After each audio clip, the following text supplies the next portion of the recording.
بسم اللہ الرحمن الرحیم۔ السلام علیکم ناظرین اکرام۔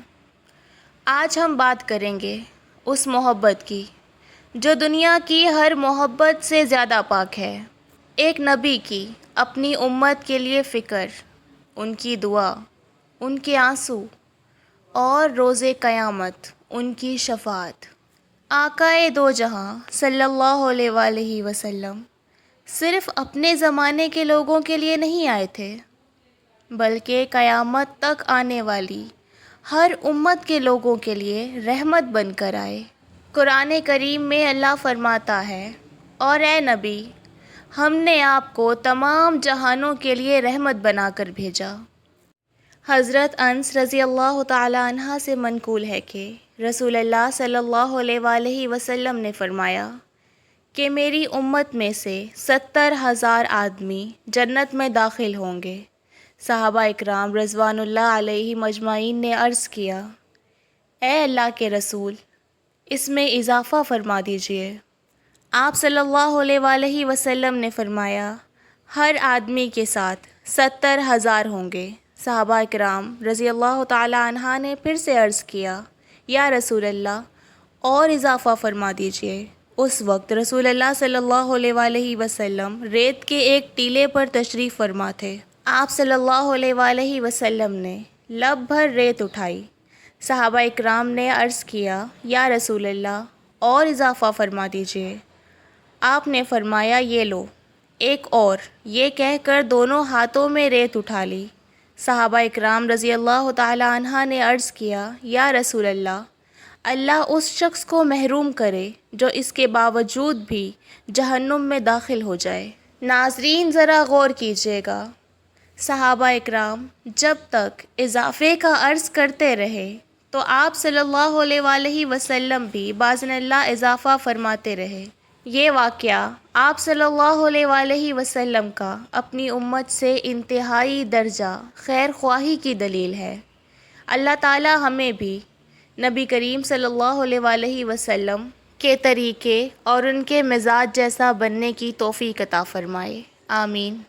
ایک اور جگہ حضرت انس رضی اللہ تعالی عنہ سے منقول ہے کہ آپ صلی اللہ علیہ وآلہ وسلم نے فرمایا، ہر نبی نے اللہ سے ایک سوال کیا ہے، یا پھر نبی کریم صلی اللہ علیہ وآلہ وسلم نے اس طرح فرمایا کہ ہر نبی کے لیے ایک دعا ہے جسے وہ مانگ چکا ہے اور وہ قبول بھی ہو چکی ہے۔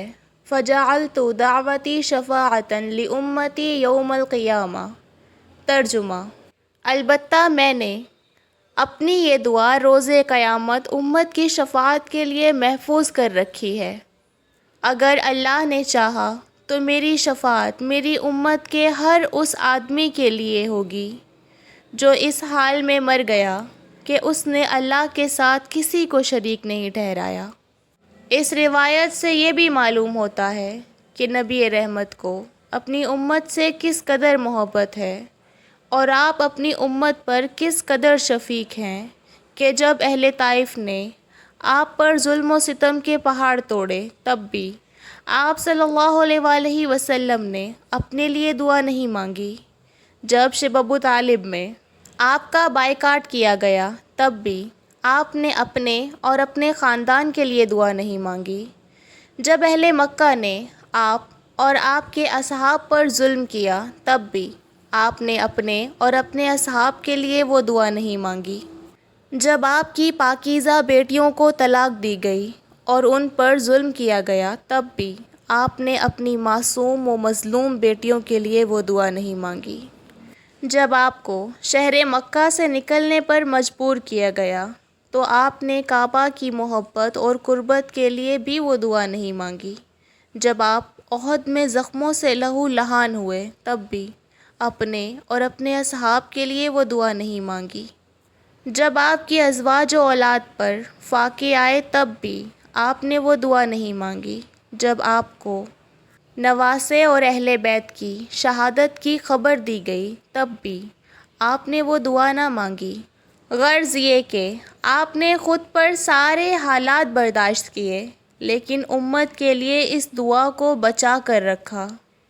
چلیے آپ بتائیے، کیا محبت و شفقت کی کوئی بھی ایسی مثال مل سکتی ہے کیا؟ ناظرین، نبی رحمت کی امت کی خاطر دی گئی قربانیاں اور برداشت کیے گئے مصائب کی فہرست بہت طویل ہے۔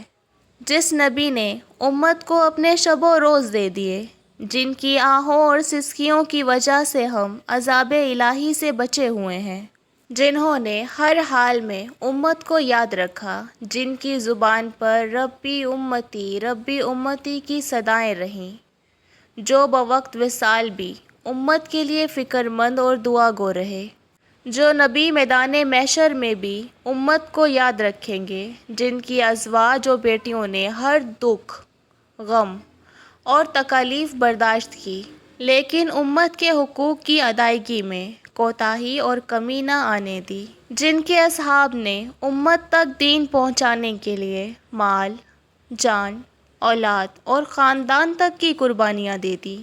ایسی باوفا اور غمگسار اور عظیم ہستی کے ساتھ کامل وفاداری کرنا اور ان کے جملہ حقوق کو ادا کرنا ضروری ہے، اور رحمت دو عالم صلی اللہ علیہ وآلہ وسلم کے ہم پر حقوق ہماری سانسوں سے بھی زیادہ ہیں، اور ہمارا یہ فرض ہے کہ ہم اپنے باوفا نبی کے ساتھ وفاداری کریں اور ان کی وفاؤں کا صلہ وفاؤں کے ساتھ دیں، اپنے پیارے نبی کے بتائے ہوئے رستے پر چلیں۔